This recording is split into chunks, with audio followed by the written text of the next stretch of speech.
ಸ್ನೇಹಿತರೆ, ನಾನಿವತ್ತು ನಿಮಗೆ ಎಕ್ಸ್ಪ್ಲೇನ್ ಮಾಡ್ತಿರೋ ಮೂವಿ ಇತ್ತೀಚೆಗೆ ತಾನೇ ಬಿಡುಗಡೆಯಾಗಿರುವ ಕರ್ಮಣ್ಣೆ ವಾದಿಕಾರಸ್ತೆ ಎಂಬ ತೆಲುಗು ಭಾಷೆಯ ಮಿಸ್ಟರಿ ಹಾಗೂ ಕ್ರೈಮ್ ಥ್ರಿಲ್ಲರ್ ಚಿತ್ರ.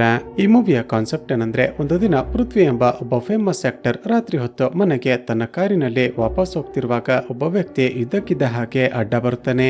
ಸಡನ್ ಆಗಿ ಬ್ರೇಕ್ ಅಪ್ಲೈ ಮಾಡೋದಕ್ಕೆ ಸಾಧ್ಯವಾಗದೆ ಪೃಥ್ವಿ ಅವನಿಗೆ ಗುದ್ದೆ ಆಕ್ಸಿಡೆಂಟ್ ಮಾಡ್ತಾನೆ. ಮತ್ತೊಂದು ಕಡೆ ಕೀರ್ತಿ ಎಂಬ ಒಬ್ಬ ಕಾನ್ಸ್ಟೇಬಲ್ ಡ್ಯೂಟಿ ಮಾಡ್ತಿರುವಾಗ ಸಿಟಿಯ ಔಟ್ಸ್ಕರ್ಟ್ ನಲ್ಲಿ ಒಬ್ಬಳು ಹುಡುಗಿಯ ಡೆಡ್ ಬಾಡಿ ಸಿಗುತ್ತೆ. ಹಾಗೂ ಅದೇ ಸಮಯಕ್ಕೆ ಪ್ಯಾರ್ಲಲ್ಲಿ ಸಿಟಿಯಲ್ಲಿ ಒಬ್ಬ ಸೀರಿಯಲ್ ಸೈಕೋ ಕಿಲ್ಲರ್ ಹುಡುಗಿಯರ ಜೊತೆ ಇಂಟಿಮೇಟ್ ಆಗಿ ನಂತರ ಅವರಿಗೊಂದು ಇಂಜೆಕ್ಷನ್ ಚುಚ್ಚಿ ತುಂಬಾನೇ ಭೀಕರವಾಗಿ ಸಾಯಿಸ್ತಿರ್ತಾನೆ. ಹೀಗೆ ಬ್ಯಾಕ್ ಟು ಬ್ಯಾಕ್ ನಡೀತಿರುವ ಕೊಲೆಗಳ ಕೇಸ್ನ ಇನ್ವೆಸ್ಟಿಗೇಷನ್ ಅನ್ನ ಚಿತ್ರದ ಹೀರೋ ಆಗಿರುವ ಎಸಿಪಿ ಅರ್ಜುನ್ ಹಾಗೂ ಎನ್ಐಎ ಸ್ಪೆಷಲ್ ಆಫೀಸರ್ ಆಗಿರುವ ಪ್ರೀತಿ ಸ್ಟಾರ್ಟ್ ಮಾಡ್ತಾರೆ. ಮತ್ತೊಂದು ಕಡೆ ಕಾನ್ಸ್ಟೇಬಲ್ ಕೀರ್ತಿ ಕೂಡ ಯಾರಿಗೋ ಗೊತ್ತಾಗದ ಹಾಗೆ ಸಪರೇಟ್ ಆಗಿ ಇನ್ವೆಸ್ಟಿಗೇಷನ್ ಮಾಡೋದಕ್ಕೆ ಶುರು ಮಾಡ್ತಾನೆ. ಸೊ ಚಿತ್ರದಲ್ಲಿ ಮುಂದೇನಾಯ್ತು? ಅಷ್ಟಕ್ಕೂ ಆ ಸೀರಿಯಲ್ ಸೈಕೋ ಕಿಲ್ಲರ್ ಯಾರು? ಕೊಲೆಗಳಿಗೂ ಹುಡುಗಿಯ ಮಿಸ್ಸಿಂಗ್ ಕೇಸ್ಗೂ ಹಾಗೂ ಆಕ್ಸಿಡೆಂಟ್ಗೂ ಏನಾದ್ರೂ ಲಿಂಕ್ ಇದೆಯಾ? ಹಾಗೂ ಚಿತ್ರ ಮುಂದುವರಿತಾ ಹೋದ ಹಾಗೆ ರಿವೀಲ್ ಆಗುವ ಒಂದೊಂದೇ ಶಾಕಿಂಗ್ ಹಾಗೂ ಅನ್ಎಕ್ಸ್ಪೆಕ್ಟೆಡ್ ಟ್ವಿಸ್ಟ್ ಗಳಾದ್ರೂ ಏನೆಂಬುದನ್ನ ಈ ವಿಡಿಯೋದಲ್ಲಿ ನೋಡ್ತಾ ಹೋಗೋಣ. ಚಿತ್ರದ ಮೊದಲ ಸೀನ್ನಲ್ಲಿ ಮಧ್ಯರಾತ್ರಿ ಇಬ್ಬರು ವ್ಯಕ್ತಿಗಳು ತಮ್ಮ ಕಾರ್ನಲ್ಲಿ ಒಂದು ಬ್ರಿಡ್ಜ್ ಬಳಿ ಬರ್ತಾರೆ. ಸುತ್ತಮುತ್ತ ಯಾರು ಇಲ್ಲ ಅಂತ ಕನ್ಫರ್ಮ್ ಮಾಡ್ಕೊಂಡು ಕಾರ್ನ ಡಿಕ್ಕಿ ಒಳಗಡೆ ಇದ್ದ ಒಂದು ದೊಡ್ಡ ಬ್ಯಾಗ್ ಅನ್ನ ಬ್ರಿಡ್ಜ್ ನ ಕೆಳಗಡೆ ಎಸೆದು ಅಲ್ಲಿಂದ ಎಸ್ಕೇಪ್ ಆಗಿ ಬಿಡ್ತಾರೆ. ಮತ್ತೊಂದು ಕಡೆ ಅದೇ ಸಮಯಕ್ಕೆ ತುಂಬಾನೇ ಫೇಮಸ್ ಆಕ್ಟರ್ ಆಗಿರುವ ಪೃಥ್ವಿ ಒಂದು ಪಾರ್ಟಿಯನ್ನ ಮುಗಿಸಿಕೊಂಡು ಕಾರ್ನಲ್ಲಿ ಮನೆಗೆ ಹೋಗ್ತಿರ್ತಾನೆ. ಆತ ಸ್ಪೀಡ್ ಆಗಿ ತನ್ನ ಕಾರ್ನಲ್ಲಿ ಹೋಗ್ತಿರುವಾಗ ಇದ್ದಕ್ಕಿದ್ದ ಹಾಗೆ ತುಂಬಾನೇ ಗಾಯಗಳಾಗಿದ್ದ ಒಬ್ಬ ವ್ಯಕ್ತಿ ಕಾರ್ಗೆ ಅಡ್ಡ ಬರ್ತಾನೆ. ಪೃಥ್ವಿಗೆ ಕಾರನ್ನ ಕಂಟ್ರೋಲ್ ಮಾಡೋದಕ್ಕೆ ಸಾಧ್ಯವಾಗದೆ ಆ ವ್ಯಕ್ತಿಗೆ ಗುದ್ದೆ ಆಕ್ಸಿಡೆಂಟ್ ಮಾಡೇ ಬಿಡುತ್ತಾನೆ. ಈಗ ಗಾಬರಿಯಾದ ಪೃಥ್ವಿ ತಕ್ಷಣ ತನ್ನ ಅಸಿಸ್ಟೆಂಟ್ ಗೆ ಕಾಲ್ ಮಾಡಿ ಸ್ಪಾಟ್ ಗೆ ಬರೋದಕ್ಕೆ ಹೇಳ್ತಾನೆ. ತಕ್ಷಣ ಅವನ ಅಸಿಸ್ಟೆಂಟ್ ಸ್ಪಾಟ್ ಗೆ ಹೋಗಿ ಚೆಕ್ ಮಾಡಿದಾಗ ಆಕ್ಸಿಡೆಂಟ್ ಆಗಿದ್ದ ಆ ವ್ಯಕ್ತಿ ಆನ್ ದ ಸ್ಪಾಟ್ ಸತ್ತು ಹೋಗಿರ್ತಾನೆ. ಈಗೇನ್ ಮಾಡೋದು ಅಂತ ಟೆನ್ಷನ್ ಆದ ಪೃಥ್ವಿ ತಕ್ಷಣ ತನಗೆ ಗೊತ್ತಿದ್ದ ಒಬ್ಬ ಸಬ್ ಇನ್ಸ್ಪೆಕ್ಟರ್ ಗೆ ಕಾಲ್ ಮಾಡಿ ಎಲ್ಲವನ್ನ ಇನ್ಫಾರ್ಮ್ ಮಾಡ್ತಾನೆ. ಯಾವ ಜಾಗದಲ್ಲಿ ಆಕ್ಸಿಡೆಂಟ್ ಆಗಿದೆ ಅಂತ ತಿಳಿದುಕೊಂಡ ನಂತರ ಆ ಸಬ್ ಇನ್ಸ್ಪೆಕ್ಟರ್, ಸರ್ ಹೋಗಿ ಆ ಏರಿಯಾದಲ್ಲಿ ಆಕ್ಸಿಡೆಂಟ್ ಮಾಡಿದ್ದಿರಲ್ಲ, ಆ ಏರಿಯಾ ತುಂಬಾನೇ ಸ್ಟ್ರಿಕ್ಟ್ ಆಗೋ ಹಾನೆಸ್ಟ್ ಆಫೀಸರ್ ಆಗಿರುವ ಎಸಿಪಿ ಅರ್ಜುನ್ ಅಂಡರ್ ನಲ್ಲಿ ಬರುತ್ತೆ. ನೀವು ಏನೇ ಮಾಡಿ ಈ ಕೇಸ್ ನಿಂದ ತಪ್ಪಿಸಿಕೊಳ್ಳೋದಕ್ಕೆ ಪ್ರಯತ್ನ ಪಟ್ಟರು ಕೂಡ ಆತ ಇನ್ವೆಸ್ಟಿಗೇಷನ್ ಮಾಡಿ ನಿಮ್ಮನ್ನ ಕಂಡುಹಿಡಿತಾನೆ. ಸರ್ ನಿಮಗೀಗ ಬೇರೆ ದಾರಿ ಇಲ್ಲ, ನೀವಾಗೆ ಹೋಗಿ ಪೊಲೀಸ್ ಸ್ಟೇಷನ್ ಗೆ ಇನ್ಫಾರ್ಮ್ ಮಾಡಿ, ನಾನು ಕಮಿಷನರ್ ಗೆ ಕಾಲ್ ಮಾಡಿ ನಿಮಗೆ ಸಹಾಯ ಮಾಡೋದಕ್ಕೆ ಆಗುತ್ತೋ ಇಲ್ವೋ ಚೆಕ್ ಮಾಡ್ತೀನಿ ಅಂತ ಹೇಳಿ ಫೋನ್ ಅನ್ನ ಕಟ್ ಮಾಡ್ತಾನೆ.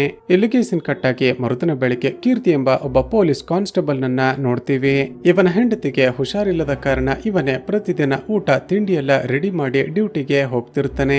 ಇದಾದ ನಂತರ ಜೈ ಎಂಬ ಒಬ್ಬ ವಿಚಿತ್ರವಾದ ಹುಡುಗನನ್ನ ನೋಡ್ತೀವಿ. ಬ್ಯಾಚುಲರ್ ಆಗಿದ್ದ ಈ ಜೈ ತನ್ನ ಮನೆಗೆ ಒಬ್ಬಳು ಹುಡುಗಿಯನ್ನ ಕರೆದುಕೊಂಡು ಬಂದು ಆಕೆ ಜೊತೆ ಇಂಟಿಮೇಟ್ ಆಗಿ ನಂತರ ಆಕೆ ಮಲಗಿದ್ದಾಗ ಒಂದು ಇಂಜೆಕ್ಷನ್ ಚುಚ್ಚಿ ಸಾಯಿಸಿ ಬಿಡುತ್ತಾನೆ. ನಂತರ ಆ ಡೆಡ್ ಬಾಡಿಯನ್ನ ಒಂದು ಪ್ಲಾಸ್ಟಿಕ್ ಕವರ್ ನಲ್ಲಿ ಸುತ್ತಿ ಅದನ್ನ ಡಿಸ್ಪೋಸ್ ಮಾಡೋದಕ್ಕೆ ಅಂತ ತೆಗೆದುಕೊಂಡು ಹೋಗ್ತಾನೆ. ಹಾಗೂ ಇಲ್ಲಿಗೆ ಈ ಸೀನ್ ಕಟ್ ಆಗುತ್ತೆ. ಈಗ ನಿನ್ನೆ ರಾತ್ರಿ ಆ ಸಬ್ ಇನ್ಸ್ಪೆಕ್ಟರ್ ಹೇಳಿದ್ದ ಚಿತ್ರದ ಹೀರೋ ಎಸಿಪಿ ಅರ್ಜುನ್ ಸ್ಟೇಷನ್ ಗೆ ಬರ್ತಾನೆ. ಮೊದಲಿಗೆ ಆ ಪೃಥ್ವಿ ಕುಡಿದು ಗಾಡಿ ಓಡಿಸ್ತಿರುವಾಗ ಏನಾದ್ರೂ ಆಕ್ಸಿಡೆಂಟ್ ಆಗಿದೆಯಾ ಅಂತ ಚೆಕ್ ಮಾಡ್ತಾನೆ. ನಂತರ ಅವನ ಪಾಸ್ಪೋರ್ಟ್ ಅನ್ನ ಈಸ್ಕೊಂಡು ನಾವು ಹೇಳೋವರೆಗೂ ಎಲ್ಲಿಗೂ ಹೋಗೋ ಆಗಿಲ್ಲ ಅಂತ ವಾರ್ನ್ ಮಾಡಿ ಕಳುಹಿಸಿ ಕೊಡ್ತಾನೆ.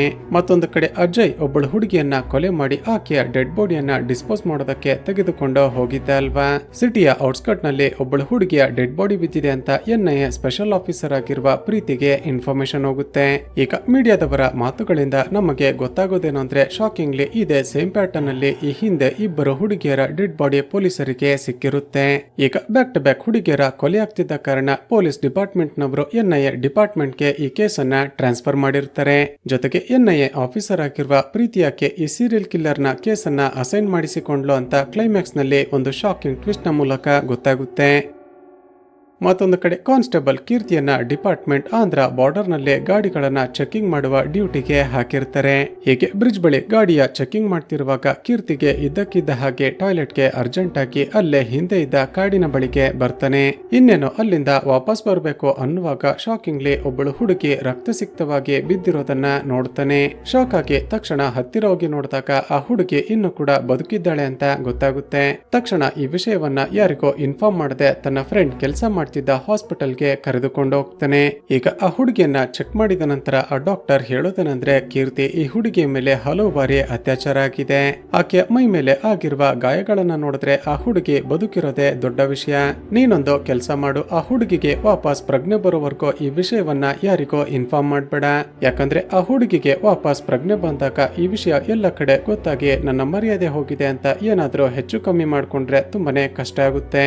ಮತ್ತೇನಾದ್ರೂ ಇನ್ಫಾರ್ಮೇಶನ್ ಸಿಕ್ಕರೆ ನಿಮಗೆ ಇನ್ಫಾರ್ಮ್ ಮಾಡ್ತೀನಿ ಅಂತ ಹೇಳಿ ಡಾಕ್ಟರ್ ಕೀರ್ತಿಯನ್ನ ಕಳಿಸ್ತಾರೆ. ಮತ್ತೊಂದು ಕಡೆ ಆಕ್ಸಿಡೆಂಟ್ ಕೇಸ್ ನಲ್ಲಿ ಸತ್ತು ಹೋಗಿದ್ದ ಆ ವ್ಯಕ್ತಿಯ ಬಗ್ಗೆ ಎಸಿಪಿ ಅರ್ಜುನ್ ಇನ್ವೆಸ್ಟಿಗೇಟ್ ಮಾಡ್ತಿದ್ದ ಅಲ್ವಾ. ಅವನ ಮನೆಯವರಿಗೆ ಈ ವಿಷಯವನ್ನ ಇನ್ಫಾರ್ಮ್ ಮಾಡಬೇಕು ಅಂತ ಆಧಾರ್ ಕಾರ್ಡ್ ನಲ್ಲಿದ್ದ ಅವನ ಅಡ್ರೆಸ್ಗೆ ಹೋಗಿ ನೋಡಿದ್ರೆ ಶಾಕಿಂಗ್ಲಿ ಅಲ್ಲಿ ಅವನ ಮನೆಯವರಾಗ್ಲಿ ಅವನಿಗೆ ಗೊತ್ತಿರೋರಾಗ್ಲಿ ಇರೋದೇ ಇಲ್ಲ. ಅಷ್ಟು ಮಾತ್ರವಲ್ಲದೆ ಆ ಇಡೀ ಏರಿಯಾದಲ್ಲೇ ಆ ವ್ಯಕ್ತಿಯನ್ನ ಯಾರು ಕೂಡ ನೋಡೇ ಇರೋದಿಲ್ಲ. ಹಾಗಾದ್ರೆ ಆ ವ್ಯಕ್ತಿ ಬಳಿ ಇರುವ ಆಧಾರ್ ಕಾರ್ಡ್ ಫೇಕ್ ಅಂತ ಅರ್ಜುನ್ಗೆ ಅರ್ಥವಾಗುತ್ತೆ. ಅದೇ ಸಮಯಕ್ಕೆ ಆ ವ್ಯಕ್ತಿಯ ಪೋಸ್ಟ್ ಮಾರ್ಟಮ್ ಮಾಡಿದ ಡಾಕ್ಟರ್ ಲಕ್ಷ್ಮಿ ಅರ್ಜುನ್ಗೆ ಕಾಲ್ ಮಾಡ್ತಾಳೆ. ಈಗ ಡಾಕ್ಟರ್ ರಿವೀಲ್ ಮಾಡುವ ಟ್ವಿಸ್ಟ್ ಏನಂದ್ರೆ, ಸರ್ ಆ ವ್ಯಕ್ತಿಯ ಪೋಸ್ಟ್ ಮಾರ್ಟಮ್ ಮಾಡಿದಾಗ ಆತ ಆಕ್ಸಿಡೆಂಟ್ ಆಗಿ ಸತ್ತಿಲ್ಲ ಅಂತ ಕನ್ಫರ್ಮ್ ಆಯ್ತು. ಯಾಕಂದ್ರೆ ಆ ವ್ಯಕ್ತಿಗೆ ಆಕ್ಸಿಡೆಂಟ್ ಆಗೋದಕ್ಕೂ ಮುಂಚೆನೆ ಯಾರೋ ಅವನ ಮೇಲೆ ತುಂಬಾನೇ ಬ್ರೂಟಲ್ ಆಗಿ ಅಟ್ಯಾಕ್ ಮಾಡಿದ್ದಾರೆ. ಚೆಕ್ ಮಾಡಿದಾಗ ಅವನ ಇಂಟರ್ನಲ್ ಆರ್ಗನ್ಸ್ ಗಳಲ್ಲಿ ತುಂಬಾನೇ ಬ್ಲೀಡಿಂಗ್ ಆಗಿದೆ. ಹಾಗೂ ಆಕ್ಟರ್ ಪೃಥ್ವಿ ಕಾರ್ ನಲ್ಲಿ ಆಕ್ಸಿಡೆಂಟ್ ಮಾಡಿದಾಗ ಅದರಿಂದಾಗಿ ಅವನ ಕಾಲಿನ ಮೂಳೆ ಮುರಿದಿದೆ ಅಷ್ಟೇ. ಇದನ್ನ ಬಿಟ್ರೆ ಆತ ಆಕ್ಸಿಡೆಂಟ್ ನಿಂದಾಗಿ ಸತ್ತಿಲ್ಲ ಅಂತ ಸ್ಟೇಟ್ಮೆಂಟ್ ಕೊಡ್ತಾಳೆ. ಈಗ ಆ ವ್ಯಕ್ತಿಯ ಆಧಾರ್ ಕಾರ್ಡ್ ಫೇಕ್ ಆಗಿದೆ. ಜೊತೆಗೆ ಅವನನ್ನ ಯಾರೋ ಕೊಲೆ ಮಾಡಿದ್ದಾರೆ ಅಂದ್ರೆ ಅಷ್ಟಕ್ಕೂ ಆ ವ್ಯಕ್ತಿ ಯಾರು ಅಂತ ಅರ್ಜುನ್ಗೆ ತಲೆ ಕೆಡುತ್ತೆ. ಆಗ ಅಲ್ಲೇ ಇದ್ದ ಒಬ್ಬ ಕಾನ್ಸ್ಟೇಬಲ್, ಸರ್ ಇದೇ ರೀತಿಯ 2 ಕೇಸ್ಗಳನ್ನ ಪಕ್ಕದ ಏರಿಯಾದ ಸ್ಟೇಷನ್ ನಲ್ಲಿ ನಾನು ನೋಡಿದ್ದೆ. ಪಕ್ಕದ ಏರಿಯಾದ ಸಬ್ ಇನ್ಸ್ಪೆಕ್ಟರ್ ಗೆ ಕಾಲ್ ಮಾಡಿ ವಿಚಾರಿಸಿದ್ರೆ ಏನಾದ್ರೂ ಇನ್ಫಾರ್ಮೇಶನ್ ಸಿಗ್ಬಹುದು ಅಂತ ಐಡಿಯಾ ಕೊಡ್ತಾನೆ. ಮತ್ತೊಂದು ಕಡೆ ಪ್ರೀತಿ ಆ ಸೀರಿಯಲ್ ಕಿಲ್ಲರ್ ನ ಬಗ್ಗೆ ಎನ್ಕ್ವೈರಿ ಮಾಡ್ತಿರುವಾಗ ಕೊನೆಯದಾಗಿ ಕೊಲೆಯಾಗಿರುವ ಆ ಹುಡುಗಿಯನ್ನ ಒಬ್ಬ ಆಟೋ ಡ್ರೈವರ್ ಡ್ರಾಪ್ ಮಾಡಿದ್ದ ಅಂತ ಗೊತ್ತಾಗುತ್ತೆ. ಅವನನ್ನ ಎನ್ಕ್ವೈರಿ ಮಾಡಿದಾಗ ಹೇಳೋದನಂದ್ರೆ, ಮೇಡಮ್ ಆ ದಿನ ನಾನು ಆ ಹುಡುಗಿಯನ್ನ ಡ್ರಾಪ್ ಮಾಡಿದ್ದೇನೋ ನಿಜಾನೇ, ಆದ್ರೆ ಅವಳನ್ನ ಪಿಕಪ್ ಮಾಡೋದಕ್ಕೆ ಅಂತ ಒಬ್ಬ ಹುಡುಗ ಬಂದಿದ್ದ. ಆತ ನೋಡೋದಕ್ಕೆ ತುಂಬಾನೇ ವಿಚಿತ್ರವಾಗಿದ್ದ. ನೀವು ಅವನನ್ನ ಎನ್ಕ್ವೈರಿ ಮಾಡಿದ್ರೆ ಏನಾದ್ರೂ ಇನ್ಫಾರ್ಮೇಶನ್ ಸಿಗಬಹುದು ಅಂತ ಕ್ಲೂ ಕೊಡ್ತಾನೆ. ಇಲ್ಲಿಗೆ ಈ ಸೀನ್ ಕೂಡ ಕಟ್ಟಾಗಿ ನಂತರದ ಸೀನ್ ನಲ್ಲಿ ಅಜಯ್ ಮತ್ತೊಬ್ಬಳು ಹುಡುಗಿಯ ಜೊತೆ ಇಂಟಿಮೇಟ್ ಆಗ್ತಿರೋದನ್ನ ನೋಡ್ತೀವಿ. ಅದೇ ಸಮಯಕ್ಕೆ ಅಜಯ್ಗೆ ಒಬ್ಬಳು ಆಡ್ ಏಜೆನ್ಸಿಯ ಮ್ಯಾನೇಜರ್ ಕಾಲ್ ಮಾಡ್ತಾಳೆ. ಸ್ನೇಹಿತರೆ, ಇವರಿಬ್ಬರ ಮಾತುಗಳಿಂದ ನಮಗೆ ಗೊತ್ತಾಗುತ್ತೆ ಈ ಜೈ ಒಬ್ಬ ಆಡ್ ಏಜೆನ್ಸಿಯ ಫೋಟೋಗ್ರಾಫರ್ ಆಗಿ ಕೆಲಸ ಮಾಡ್ತಿರ್ತಾನೆ. ಆಕೆ ಜೈಗೆ ಒಂದು ಅರ್ಜೆಂಟ್ ಕೆಲಸ ಇದೆ, ತಕ್ಷಣ ಆಫೀಸ್ಗೆ ಬಾ ಅಂತ ಕರೀತಾಳೆ. ಸರಿ ಅಂತ ಆ ಕಾಲ್ ಅನ್ನ ಕಟ್ ಮಾಡಿದ ಈ ಸೈಕೋ ಜೈ ಶಾಕಿಂಗ್ಲಿ ತಾನೀಗ ಇಂಟಿಮೇಟ್ ಆಗ್ತಿರುವ ಆ ಹುಡುಗಿಗೂ ಕೂಡ ಇಂಜೆಕ್ಷನ್ ಮಾಡಿ ಸಾಯಿಸಿ ಬಿಡ್ತಾನೆ. ನಂತರ ಬಾಡಿಯನ್ನ ಡಿಸ್ಪೋಸ್ ಮಾಡೋದಕ್ಕೆ ಅದನ್ನ ಒಂದು ದೊಡ್ಡ ಕಾಟನ್ ಬಾಕ್ಸ್ ನಲ್ಲಿ ಪ್ಯಾಕ್ ಮಾಡ್ತಾನೆ. ಹಾಗೂ ಇಲ್ಲಿಗೆ ಈ ಸೀನ್ ಕಟ್ ಆಗುತ್ತೆ. ಮತ್ತೊಂದು ಕಡೆ ಎಸಿಪಿ ಅರ್ಜುನ್ ಅದೇ ರೀತಿಯ ಕೇಸ್ ಗಳನ್ನ ಹ್ಯಾಂಡಲ್ ಮಾಡ್ತಿದ್ದ ಪಕ್ಕದ ಏರಿಯಾದ ಸ್ಟೇಷನ್ ನ ಸಬ್ ಇನ್ಸ್ಪೆಕ್ಟರ್ ನನ್ನ ಕರೆಸ್ತಾನೆ. ಆಕ್ಸಿಡೆಂಟ್ ಕೇಸ್ ಬಗ್ಗೆ ಇನ್ಫಾರ್ಮ್ ಮಾಡಿದಾಗ ಆ ಸಬ್ ಇನ್ಸ್ಪೆಕ್ಟರ್, ಹೌದು ಸರ್, ನಮ್ಮ ಏರಿಯಾದಲ್ಲೂ ಸೇಮ್ ಇದೇ ರೀತಿಯ 2 ಕೇಸ್ಗಳು ರಿಜಿಸ್ಟರ್ ಆಗಿದ್ವು. ನಾವು ಸತ್ತು ಹೋದ ವ್ಯಕ್ತಿಗಳ ಆಧಾರ್ ಕಾರ್ಡ್ ನಲ್ಲಿದ್ದ ಅಡ್ರೆಸ್ಗೆ ಹೋಗಿ ಚೆಕ್ ಮಾಡಿದ್ರೆ ಅಲ್ಲಿ ಅವರು ವಾಸನೆ ಮಾಡ್ತಿರ್ಲಿಲ್ಲ ಅಂತ ಗೊತ್ತಾಯ್ತು. ನಂತರ ಅವರಿಬ್ಬರು ಕೆಲಸ ಮಾಡ್ತಿದ್ದ ಕನ್ಸ್ಟ್ರಕ್ಷನ್ ಕಂಪನಿಗೆ ಹೋಗಿ ಚೆಕ್ ಮಾಡಿದ್ರೆ ಅವರಿಬ್ಬರು ಅನಾಥರು ಅಂತ ಗೊತ್ತಾಯ್ತು. ಕೊನೆಗೆ ನಾವೇ ಮುನ್ಸಿಪಾಲಿಟಿಯವರ ಸಹಾಯದಿಂದ ಅವರಿಬ್ಬರ ಡೆಡ್ ಬಾಡಿಗೆ ಅಂತಿಮ ಸಂಸ್ಕಾರಗಳನ್ನ ಮಾಡಿದ್ವಿ ಅಂತ ಹೇಳ್ತಾನೆ. ತಕ್ಷಣ ಅರ್ಜುನ್ ಆ ಸಬ್ ಇನ್ಸ್ಪೆಕ್ಟರ್ ಹೇಳಿದ್ದ ಕನ್ಸ್ಟ್ರಕ್ಷನ್ ಕಂಪನಿಗೆ ಹೋಗಿ ವಿಚಾರಿಸಿದಾಗ ಈಗ ಸತ್ತಿರುವ ಆ ವ್ಯಕ್ತಿ ಹೆಸರು ಅಲ್ತಾಫ್ ಅಂತ ಗೊತ್ತಾಗುತ್ತೆ. ಈ ಕಡೆ ಕೀರ್ತಿ ಎಂದಿನಂತೆ ಗಾಡಿಗಳನ್ನ ಚೆಕ್ ಮಾಡ್ತಿರುವಾಗ ಇವನ ಬಳಿ ಸುನಿಲ್ ಎಂಬ ಒಬ್ಬ ಗಾಡಿಯ ಡ್ರೈವರ್ ಬರ್ತಾನೆ. ಸ್ನೇಹಿತರೆ, ಈ ಸುನಿಲ್ಗೆ ಕೀರ್ತಿ ಈ ಹಿಂದೆ ಮದುವೆ ಆಗೋದಕ್ಕೆ ಸಹಾಯ ಮಾಡಿದ ಕಾರಣ ಇಬ್ಬರಿಗೂ ಪರಿಚಯವಿರುತ್ತೆ.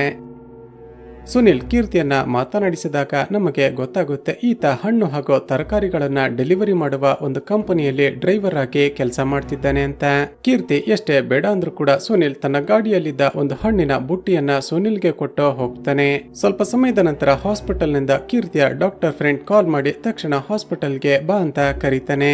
ಹೋಗಿ ಏನ್ ವಿಷಯ ಅಂತ ವಿಚಾರಿಸಿದಾಗ ಕೀರ್ತಿ, ಈ ಹುಡುಗಿಗೆ ಇನ್ನು ಕೂಡ ಪ್ರಜ್ಞೆ ಬಂದಿಲ್ಲ, ನಾಳೆ ನಮ್ಮ ಹೆಲ್ತ್ ಡಿಪಾರ್ಟ್ಮೆಂಟ್ ನವರು ರೌಂಡ್ಸ್ಗೆ ಅಂತ ಹಾಸ್ಪಿಟಲ್ಗೆ ಬರ್ತಿದ್ದಾರೆ ಅಂತ ಇನ್ಫಾರ್ಮೇಶನ್ ಬಂತು. ನೀನೊಂದು ಕೆಲಸ ಮಾಡು, ಸದ್ಯಕ್ಕೆ ಈ ಹುಡುಗಿಯನ್ನ ನಿಮ್ಮ ಮನೆಗೆ ಕರೆದುಕೊಂಡು ಹೋಗಿರೋ, ಸದ್ಯದಲ್ಲೇ ಈಕೆಗೆ ಪ್ರಜ್ಞೆ ಬರಬಹುದು ಅಂತ ಆ ಹುಡುಗಿಯನ್ನ ಕೀರ್ತಿಯ ಮನೆಗೆ ಶಿಫ್ಟ್ ಮಾಡ್ತಾರೆ.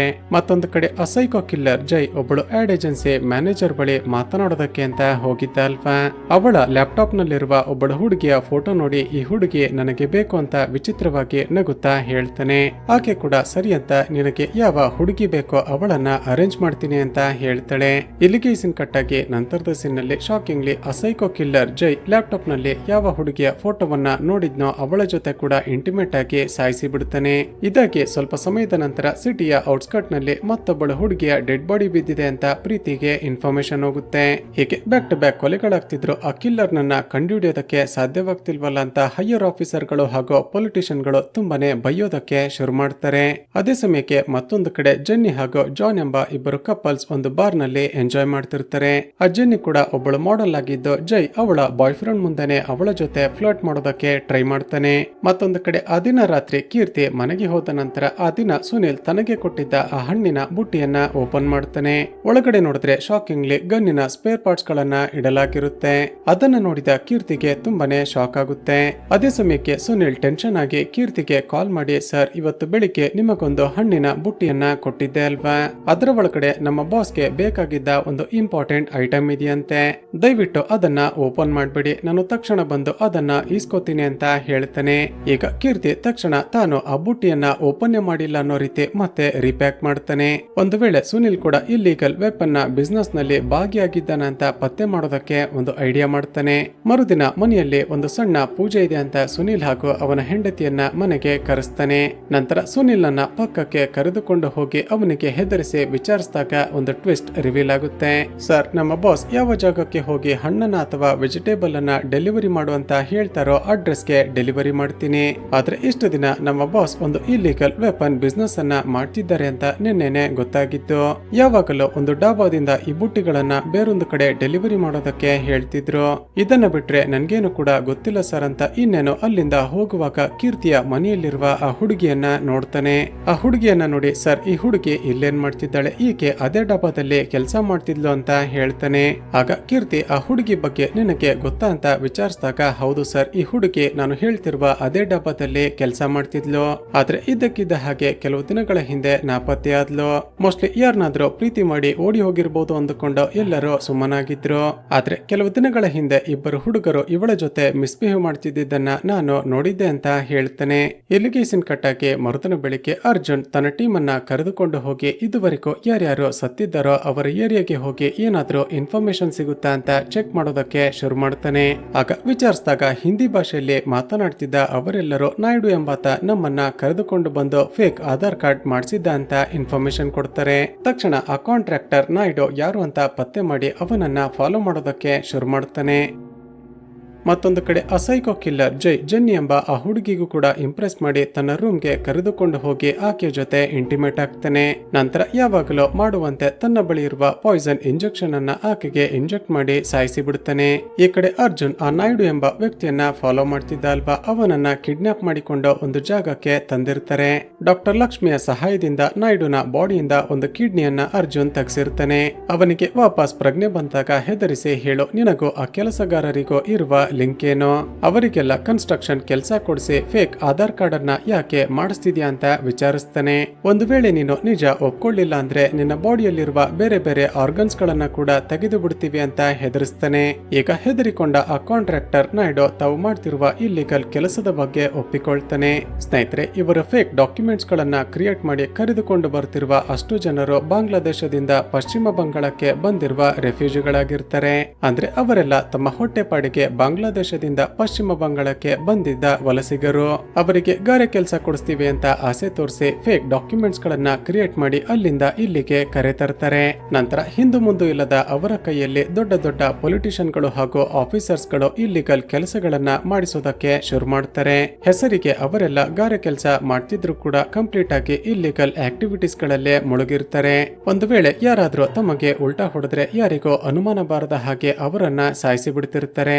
ಮೊದಲೇ ಅವರ ಬಳಿ ಫೇಕ್ ಡಾಕ್ಯುಮೆಂಟ್ಸ್ ಗಳಿದ್ದ ಕಾರಣ ಪೊಲೀಸರು ಇನ್ವೆಸ್ಟಿಗೇಷನ್ ಮಾಡಿದ್ರು ಕೂಡ ಯಾರಿಗೋ ಏನೋ ಗೊತ್ತೇ ಆಗ್ತಿರೋದಿಲ್ಲ. ಮತ್ತೊಂದು ಕಡೆ ಆ ಸುನಿಲ್ ಕೀರ್ತಿಗೆ ಆ ಹುಡುಗಿ ಕೆಲಸ ಮಾಡ್ತಿದ್ದ ಡಾಬಾದ ಬಗ್ಗೆ ಹೇಳಿದ್ದ ಅಲ್ವಾ, ಯಾರಿಗೋ ಗೊತ್ತಾಗದ ಹಾಗೆ ಆ ಜಾಗಕ್ಕೆ ಹೋಗಿ ಚೆಕ್ ಮಾಡಿದಾಗ ಶಾಕಿಂಗ್ಲಿ ಬೇಸ್ಮೆಂಟ್ ನಲ್ಲಿ ಹಲವಾರು ಸೀಕ್ರೆಟ್ ಬಂಕರ್ ಗಳಿರೋದನ್ನ ನೋಡ್ತಾನೆ. ಮತ್ತೊಂದು ಕಡೆ NIA ಆಫೀಸರ್ ಆಗಿರುವ ಪ್ರೀತಿ ಒಂದು ಪ್ರೆಸ್ ಮೀಟ್ ಅನ್ನ ಅರೇಂಜ್ ಮಾಡಿ ನಾವು ಇದುವರೆಗೂ ಗೆಸ್ಸೆ ಮಾಡಿರದ ಒಂದು ಶಾಕಿಂಗ್ ಹಾಗೂ ಅಲ್ಟಿಮೇಟ್ ಟ್ವಿಸ್ಟ್ ಅನ್ನ ರಿವೀಲ್ ಮಾಡ್ತಾಳೆ.